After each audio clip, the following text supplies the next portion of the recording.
Gjykata mund me na kthyn pikën 0, thoshe që në baj gjedhëtish. Gjykata e ka forcu shumë të 30 ditëshin, që i vjen që kam matutje, pra edhe kjo është një situatë e rëndë. Pra që ku të kthehet praktika e hapur e votimit, shpresojmë që do të votojmë. Pra edhe për ata që nuk kemi votë, do të votojmë kundër. Sot pra sikur edhe kryetarë tjerë partive, diskutuam me presidentin, takimi ishte i ftuar nga presidentja. Tema ishte blokada në kuvend, si me dalë nga kjo blokadë, edhe pas vendimit gjykatës kushtetuese dhe zhvillimeve të fundit, pra presidentja ka shqetësim se pra koha po jetë shpejt, afati është 30 ditor, u interesu për pozicionin tonë, për mënyrën si ne mendojmë se mundet me dalë nga kjo gjendje, pra Kosova dhe parlamenti.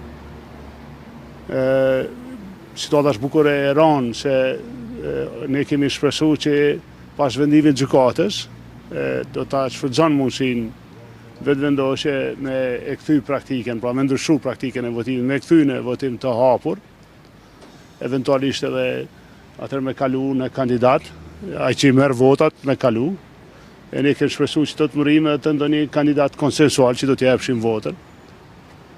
Kemi ngesë pra të ky komisioni që vërtet është një pozicioni gabum edhe në bazë rregullore, është në kalumen, nderuam gazetar, për çdo ligj ose për çdo votë që nuk ka kalu, nuk është rikthyer në votim, e njëjta situatë pa ndonjë ndryshim.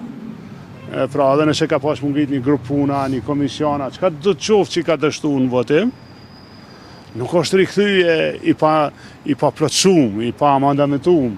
Kjo insistimi i kryesuesit që prap me e kthyje këtë çështjen e këtij komisioni për votim fshet, spari si ka marrë 2/3 kur ka kërkuar me u ndryshu praktika e votimit nga e hapur në të fshet. Kemi ngesë, nuk e di si do të dalim prej kësaj, pra nuk Ditni sot me një qëndrim ndryshe nga qëndrimi që kemi pasur herët e kaluara pas takimit me presidentin? Ne qëndrimet i kemi dhënë me kujdes në mënyrë që ta ndihmojmë gjendjen. Pra nuk është se nuk kemi dhënë ndihmë, pra spari kemi kërkuar mu kthy praktika e votimit në mënyrë që të votojmë. Jo me marr praktika e votimit që mos me votu, pra që ku të kthehet praktika e hapur e votimit, shpresojmë që do të votojmë. Pra edhe për ata që nuk kemi votë, do të votojmë kundër, po për kandidat konsensual do të votojmë për. Pra kjo është përparësia dhe po shpresojmë që do ta gjejmë një rrugë si mund kthyti votimi i hapur.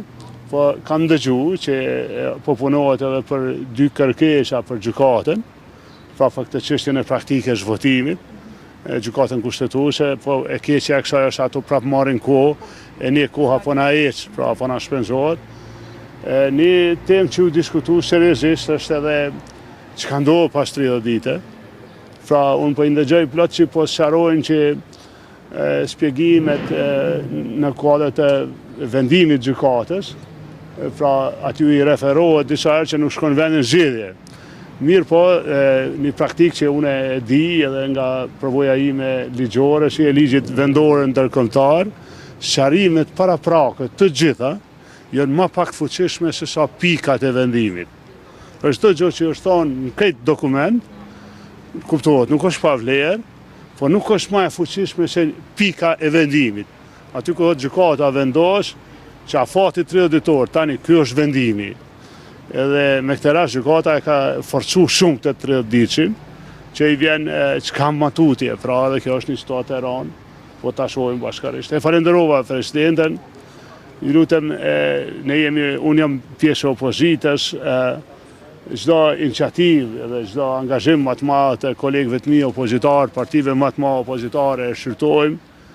Pjesa jonë është dëshira me kthy në votim të hapur edhe me votu realisht. Pati një qartësi nga presidentja në lidhje me atë se si e lexon situatën, sidomos tani pas vendimit të gjykatës kushtetuese. Po presidentja nuk ka bërë interpretim të kësaj sepse nuk është detyra e saj.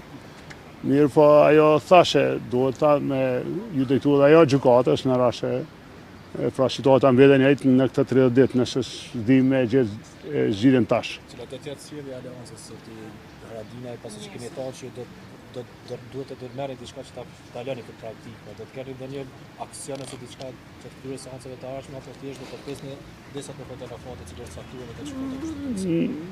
Spari ka një situatë çuditshme, ju keni pa kryesuesi shitet në mënyrë arbitrare, zoti Dehari. Pra ja vetës drejt me ndru praktikën e votimit, jashtë rregullores, po thot rregulloria është lejon me diskutu.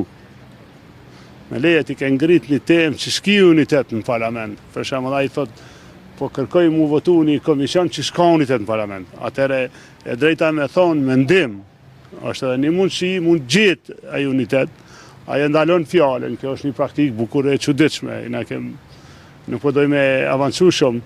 Ka edhe shumë shqetësime tjera në konsultim me kolegët e partive opozitare, por nuk dëshirojmë me vepru të ndarë, jemi të shqyrtu edhe të gjitha çështjet tjera, mirë po një gjë ndryshon, nëse për shembull dikush i drejtohet gjykatës kushtetuese, qoftë nga ne, qoftë nga pozita, edhe kërkon masë pritjeje, e gjykata mu i merr vendim me shkaktu një pritje, atëherë ndërhyn këtë 30 ditëshin. Po nëse s'ka një vendim gjykatës që ndal këtë 30 ditëshin, e 30 ditë është neshje e shifer edhe ato zhvillimet pas 30 ditëshit mund me qenë shumë dramatike, pra gjykata mund me na kthyn pikën zero, thoshe që në bajë gjedhëtish, edhe kjo është një situatë serioze.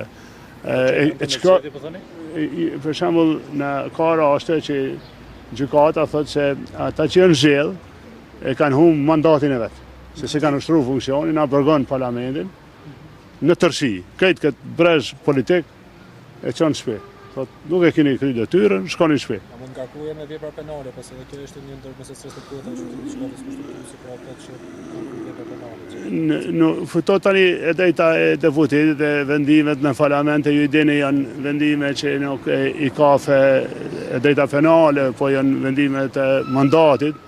Mirë po një legjislacion i cili se kryen funksioneve të konstruimit vetë dhe të krijimit të institucioneve, mundet me i hub funksionet e veta me një vendim gjykate. Është kjo djegje kushtimisht e mandateve pas 30 ditëshit. A keni diskutuar këtë çështje?